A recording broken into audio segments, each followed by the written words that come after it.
az amerikai választás. Tehát ezt a nyarat, meg az ősz első felét kellene igazából túlélni. Ha addig nem robban be, immáron az orosz-ukrán frontvonalon túl nem robban be a háború, akkor még novemberben, ha Donald Trump visszatér, egy jó európai választással a hátunk mögött csinálhatunk egy össznyugati, transatlanti békekoalíciót, és azzal meg lehet állítani a háborút. Ma ez tűnik a reális forgatókönyvnek a békepártiak számára.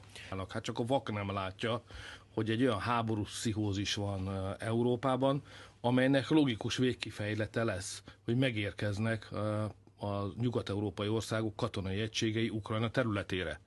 De hogy ez be fog következni a felől, épp elmélyű embernek nem lehet kétsége.